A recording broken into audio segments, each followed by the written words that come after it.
Before we get into numbers, yields and history, let me ask you something. If tomorrow the fertilizer truck stopped, fuel prices doubled again, and grain prices collapsed overnight, how long would your food system last? During World War II, that question wasn't hypothetical. It was real.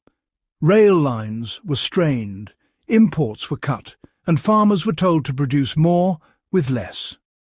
In that moment, a quiet solution stepped forward. Not corn, not wheat, not soy.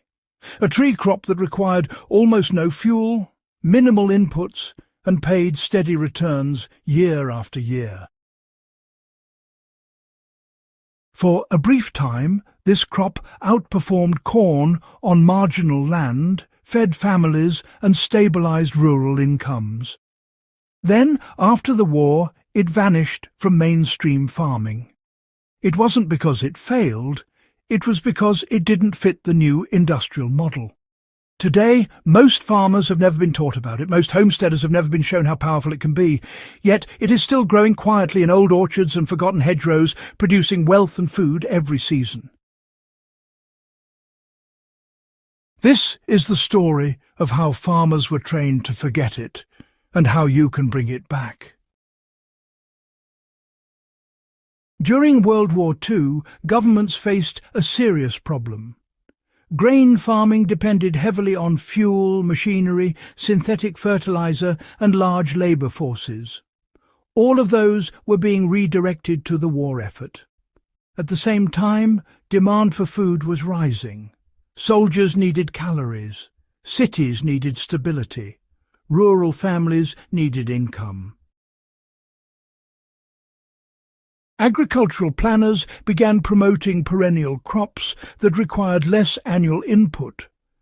Nut trees, fruit trees, and certain oil-producing trees became strategic assets. Once established, they produced for decades. They needed little tillage. They protected soil. They functioned even when tractors were idle. Among these, chestnut, hazelnut, walnut and mulberry systems stood out. In many regions, these trees generated higher net profit than corn on poor or sloped land. A mature chestnut grove, for example, could yield thousands of pounds annually with almost no fertilizer. Hazelnut hedgerows could be harvested by hand and sold locally. Walnut timber and nut production created dual income systems. Farmers who adopted these systems often discovered something important. They were no longer trapped in yearly debt cycles. Once the trees were established, expenses dropped sharply. After the war, agriculture changed direction. You see, governments and corporations started pouring loads of money into mechanization, chemical fertilizers, pesticides and monoculture systems. Corn, well, it fit perfectly into this model. It could be planted and harvested by machines, no problem. It really responded aggressively to fertilizer, and it worked well with these new hybrid seed systems. But tree crops, they just didn't. Trees require patience, you know. They take anywhere from 3 to 7 years to mature. They simply don't fit neatly into those yearly financing cycles that everyone likes. You can't just replant them every season. You can't easily patent them either. And you certainly can't force farmers to rebuy trees annually. More importantly, trees encouraged independence. A farmer with a mature nut orchard could weather price crashes no bother.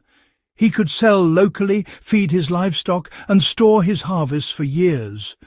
That made him, well, less dependent on centralized systems. Over time, extension services just stopped teaching tree-based farming. Banks stopped financing it. Universities shifted their research funding. A whole generation grew up thinking that annual crops were the only serious option. The knowledge, well, it didn't disappear. It was just sidelined. You know, on paper, corn often looks profitable, but in practice it is fragile. It depends on fuel, fertilizer, weather timing, pest control and market stability. Remove just one piece, and profits vanish. Now, tree crops operate quite differently. Once established, and their cost structure collapses. Pruning tools replace tractors. Compost replaces chemical fertilizer. Mulch replaces herbicide. And labour decreases as these systems mature. A well-managed chestnut grove can produce consistent harvests for, well, 50 years. Hazelnut systems can generate income from small acreages. Walnut trees provide both food and lumber value. Mulberry can feed livestock while producing fruit. When you calculate profit per acre over 20 years, instead of just one season, trees often win. This is exactly why wartime planners favoured them. They were resilient systems, not gambling systems. Reintroducing tree crops does not require massive land purchases. It starts small. Begin by identifying marginal areas. Slopes, wet patches, rocky soil, fence lines and unused corners are ideal. These are areas where corn struggles and trees thrive. So, when you're planning your planting, select species that are actually adapted to your climate. In temperate regions, chestnut and hazelnut tend to perform really well, while in warmer zones, pecan and mulberry excel. And you know, local extension archives often contain these forgotten planting guides from the 1940s that still apply today. It's a good idea to plant in clusters or alleys rather than a solid orchard. Try integrating trees into your pasture or garden space. This approach allows for food production, even while the trees are maturing. So, during establishment, it's best to use heavy mulch. Things like straw, leaves and wood chips, they really help suppress weeds and hold on to moisture. That, in turn, means you need much less irrigation.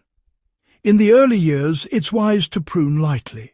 Focus more on building a strong central structure, not just chasing rapid growth. You see, a healthy structure is what really determines long-term productivity. After about 5 years, you'll start seeing yields. By the 10-year mark, the whole system tends to stabilise. Honestly, a farmer with 10 acres of mixed nut trees can out-earn quite a few grain operations and do it while working fewer hours. Tree crops aren't just about profit, you know. They're strategic too. Nuts, for example, will store for years without any need for refrigeration. Dried chestnuts and walnuts, they become your calorie reserves. Mulberry leaves can feed your rabbits and poultry and the fallen nuts. Well, pigs love them. Back in wartime Europe, families survived harsh winters on stored nuts and dried fruit. Even when the economy took a turn for the worse, orchard owners managed to keep selling when other markets just collapsed. So, for anyone thinking about survival, trees really are a form of food insurance. They keep producing even when supply chains break down. No need for annual seed purchases either. They just keep regenerating naturally. Planting 10 trees today could feed your family in 20 years. That's the sort of long-term thinking you don't often see in modern agriculture. We're entering an era, honestly, where inputs are just so volatile. Fertilizer prices go up and down, fuel costs keep rising, and weather patterns are all over the place. Centralized systems, Well, they're getting more fragile by the day. The generation that lived through World War II, they knew resilience was more important than squeezing out the absolute maximum yield. They planted systems that could outlast any crisis. And those systems, well, they're still there, just waiting to be rebuilt. Every forgotten orchard is a lesson. Every neglected hedgerow is an opportunity. Every acre you convert from dependency to permanence, that's a step toward real security. This isn't just nostalgia, by the way. It's practical economics. If you care about history, you probably recognize the patterns. Systems rise, they centralize, collapse, and then decentralize again. Tree-based agriculture is part of that very cycle. You don't need anyone's permission to bring it back. What you need is patience and a bit of knowledge. Start with just a few trees, learn their rhythms, track your yields, and gradually reduce your inputs. Build your soil, share any surplus with your local community. Over time, you'll see exactly why this sort of system made centralized planners nervous. It creates farmers who aren't at the mercy of price swings. It creates families who don't rely on fragile supply chains. And honestly, it creates wealth that's rooted in living systems. If this guide has helped you see agriculture in a new light, go ahead and subscribe to the channel. Share this with someone who still thinks corn is the only answer, and help keep this forgotten knowledge alive. History doesn't just belong in books, you know. It belongs in the ground, growing for the next generation.